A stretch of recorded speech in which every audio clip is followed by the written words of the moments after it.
What if I told you that the honey in your pantry required over 10,000 bees to visit more than 8 million flowers? A single jar of honey represents one of the most extraordinary collaborative efforts in nature. And here's the thing, not a single bee involved in making that honey will ever meet most of its coworkers. They operate entirely through instinct, chemical signals, and a system so efficient that scientists still study it to improve human manufacturing. Today, we're going inside the hive to discover exactly how bees transform flower nectar into the golden sweetener humans have treasured for thousands of years. Honey isn't just delicious, it's a remarkable feat of biological engineering. Humans have been harvesting honey for at least 8,000 years, and archaeologists have found honey in ancient Egyptian tombs that was still perfectly edible after 3 millennia. But for most of history, we had no idea what was actually happening inside those buzzing colonies. By the end of this video, you'll understand every step of how nectar becomes honey, why bees go to all this trouble, and why honey is genuinely one of nature's most impressive creations. Picture a worker bee on a warm summer morning. She's one of the oldest bees in her colony, and by oldest I mean she's about 3 weeks old. Worker bees progress through different jobs as they age, and foraging is typically the final and most dangerous role of their short lives. Her wings beat approximately 200 times per second as she leaves the hive, searching for flowers guided by ultraviolet patterns invisible to human eyes and following scent trails that other scout bees have marked. When she finds a good flower, she extends her proboscis, essentially a long, straw-like tongue, and begins drinking nectar. This sugary liquid is about 80% water, produced by flowers specifically to attract pollinators. It's a trade. The flower offers energy-rich nectar, and the bee accidentally picks up pollen that will fertilize other flowers. Our forager can carry about half her body weight in nectar. To gather just 1 pound of honey, bees collectively need to visit approximately 2 million flowers. Think about that next time you drizzle honey on your toast. But here's where it gets interesting. The nectar our forager collects doesn't just sit in a stomach, it enters a specialized organ called the honey stomach, completely separate from her digestive stomach. This is essentially a storage and processing chamber where enzymes begin working immediately. The most important enzyme is called invertase, and it breaks down sucrose, the main sugar in nectar, into 2 simpler sugars called glucose and fructose. You can think of invertase as molecular scissors. Nectar is essentially table sugar dissolved in water, but honey needs to be something different, more stable, more concentrated, and resistant to spoilage. By breaking the sucrose into glucose and fructose, the bee is beginning a transformation that will eventually create something that never spoils. Our forager continues her work, visiting between 50 and 100 flowers per trip. When her honey stomach is full, she heads back to the hive, navigating by the position of the sun and using landmarks she's memorized. Back at the hive, she doesn't deposit her load directly into any cell. Instead, she finds a younger worker bee and performs what beekeepers call trophallaxis. She regurgitates the nectar from her honey stomach directly into the mouth of the receiving bee.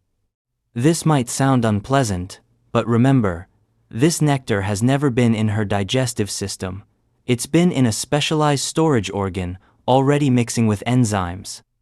The receiving bee now continues the process, adding more enzymes from her own body. Now we're inside the hive, where thousands of bees coordinate in darkness, communicating almost entirely through touch, sound, and chemical signals called pheromones. The nectar that was collected has been passed to processor bees, who continue adding enzymes while deciding which honeycomb cell receives this batch. The honeycomb itself is worth talking about. Beeswax is produced by special glands on the bees' abdomens, and it takes about 8 pounds of honey to produce just 1 pound of wax. The hexagonal shape of the cells isn't random, it's mathematically the most efficient design possible, using the least amount of wax to create the maximum storage space. This is a solution that took human mathematicians centuries to prove, but bees have been doing it for millions of years. Once the partially processed nectar is deposited into a cell, it's still about 80% water, but honey needs to be around 18% water or less, otherwise, it will ferment and spoil. So how do bees remove all that moisture? The answer is teamwork and physics. Hundreds of bees position themselves throughout the hive and fan their wings rapidly, creating a controlled airflow that evaporates water from the open cells. On hot days, you can actually see bees clustered at the hive entrance, their wings blurring as they work like tiny air conditioners. This fanning process can continue for days until the nectar has transformed into thick, concentrated honey. When the honey finally reaches the right consistency, about 17 to 18% water, the bees perform their final task, capping the cell. They produce thin layers of beeswax and seal each hexagonal cell airtight, creating a protective barrier that keeps moisture out and preserves the honey indefinitely. This sealed honey is now a long-term food storage system. A healthy hive can produce 50 to 100 pounds of excess honey in a good season excess, meaning more than they need to survive the winter. The bees will consume this stored honey during cold months when no flowers are blooming, converting its energy into heat to keep their colony alive. The preservation power of properly stored honey is genuinely remarkable. Its low moisture content and high sugar concentration create an environment where bacteria and other microorganisms simply cannot survive. This is why archaeologists have found 3,000-year-old honey in Egyptian tombs that was still perfectly edible. It's also why honey should never be fed to infants. Its natural preservative properties can include dormant spores that adult digestive systems handle easily, but infant systems cannot. Throughout the growing season, different bees will fill thousands of cells, creating distinct batches of honey that reflect whatever flowers were blooming when they were produced.